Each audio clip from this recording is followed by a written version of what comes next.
On se retrouve dans cette nouvelle vidéo et je reprends le projet là où je l'avais laissé précédemment.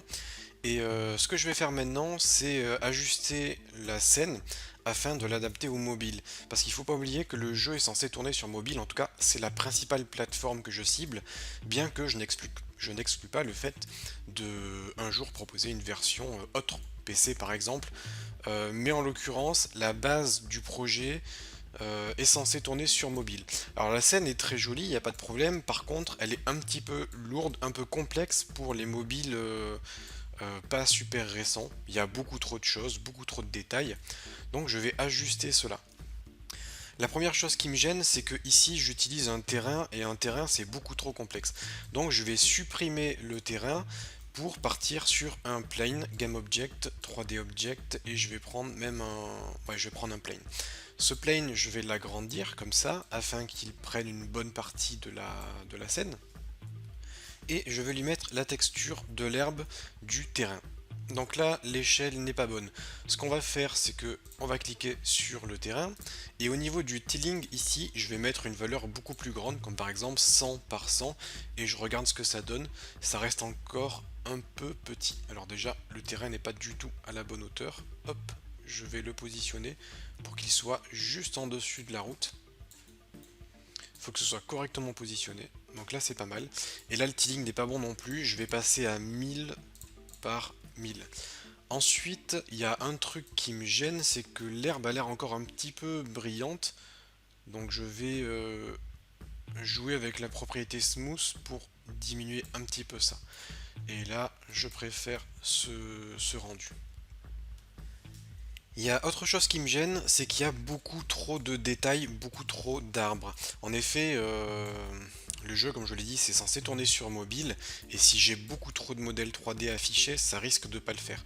Donc, ce que je vous propose, c'est qu'on sélectionne les arbres numéro 2, par exemple, une des variétés d'arbres, et ces arbres-là, on va tout simplement les masquer, et on va regarder ce que ça donne. Et là, j'ai une map bien évidemment beaucoup plus légère, un peu moins jolie, mais avec beaucoup moins de modèles 3D. Disons que c'est un sacrifice que je fais pour justement avoir une scène légère sur mobile. Il y a un autre truc qui me gêne, c'est ces petites barrières métalliques ici, donc Metal Fence. Ce que je vais faire, c'est que je vais sélectionner tous les Metal Fence si j'y arrive. Voilà. Je vais sélectionner tous les Metal Fence ici et je vais tout simplement les masquer également parce que d'une part ça consomme de la ressource pour pas grand chose et en plus ça va empêcher le personnage de glisser alors que si je les supprime on n'a plus de barrière métallique qui protège les jardins et le personnage pourra glisser également sur les zones sur les parcs. Donc là, on commence à avoir quelque chose de pas mal, beaucoup plus simple à calculer sur mobile.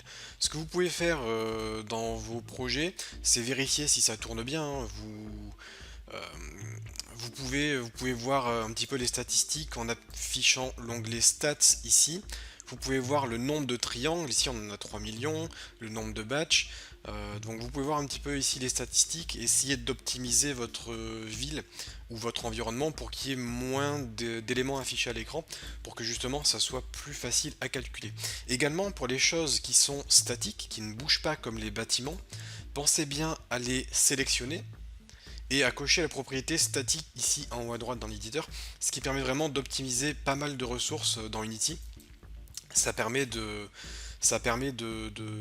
dire que tous ces éléments ne bougeront pas et du coup c'est beaucoup plus facile pour le moteur de calculer ça. Alors ce que je vais faire, c'est que je vais vous faire une petite démonstration. Je vais sélectionner tous les buildings, ou en tout cas une bonne partie des buildings. D'ailleurs je pense que là j'ai tout. Donc là on a tous les buildings. Je les sélectionne, je vais les mettre en statique. Ici, je vais dire Yes, Change Children's pour impacter également les enfants. Donc maintenant, chaque élément étant statique. Et maintenant, ce que je vous propose, c'est qu'on mette en place l'occlusion culling. On va aller dans Window, Rendering, Occlusion culling.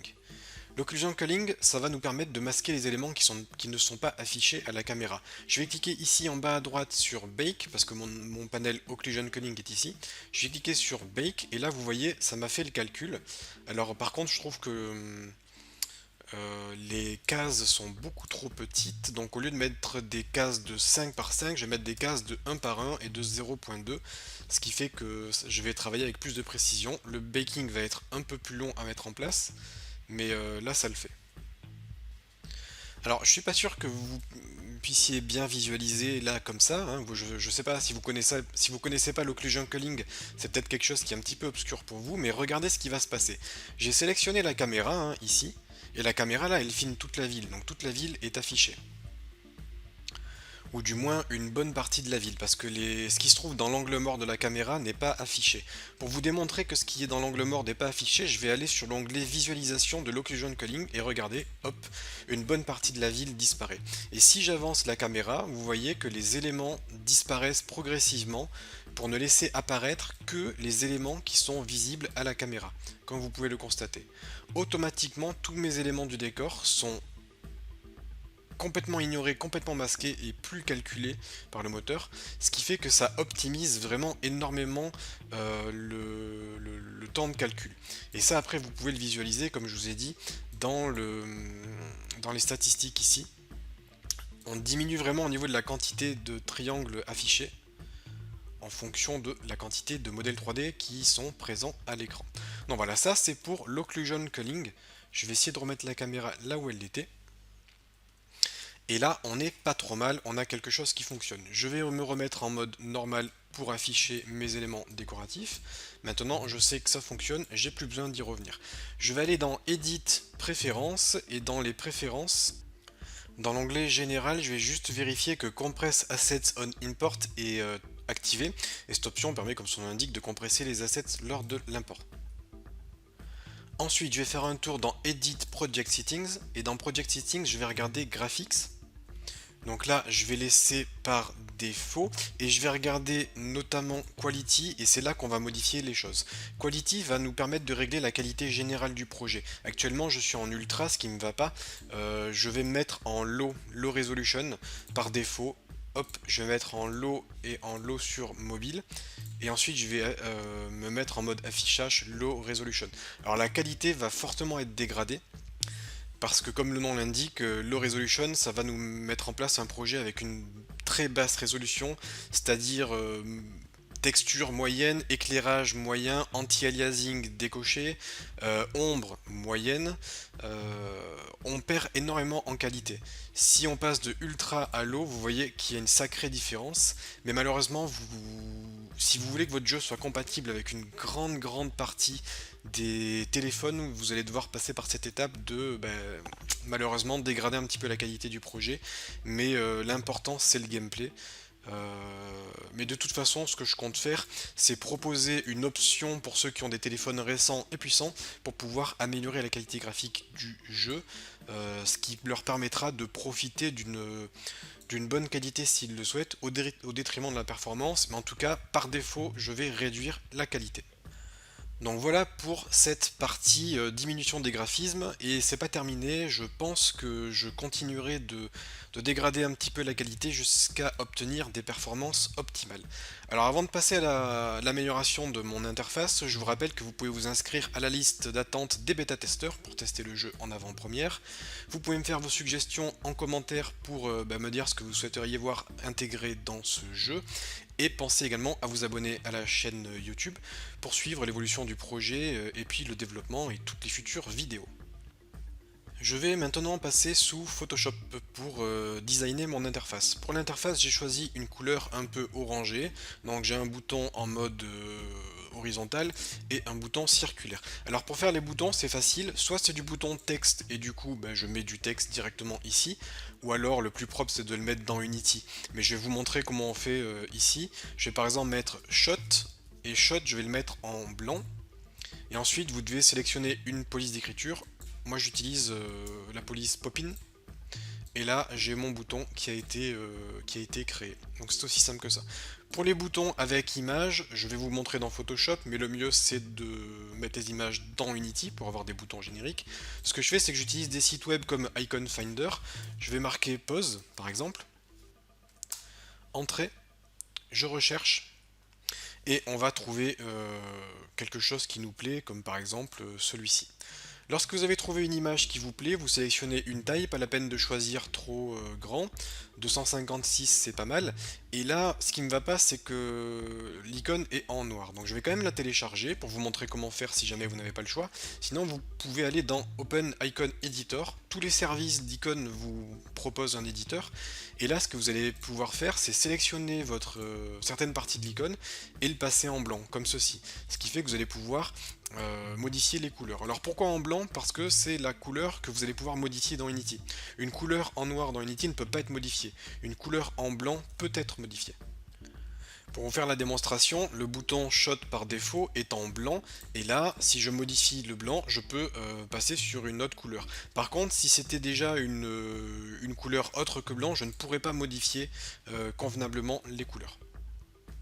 Donc une fois que vous avez fait ça, vous pouvez faire Download Icon pour télécharger la version en blanc de l'icône.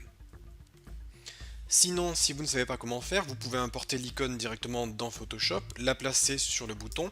Donc là, c'est ce que j'ai fait, j'ai mis l'icône pause ici. Je double-clique sur l'icône et ensuite je vais faire une petite incrustation de couleurs. Je vais prendre la couleur que je souhaite, OK, OK. Et là, j'ai modifié la couleur de mon icône.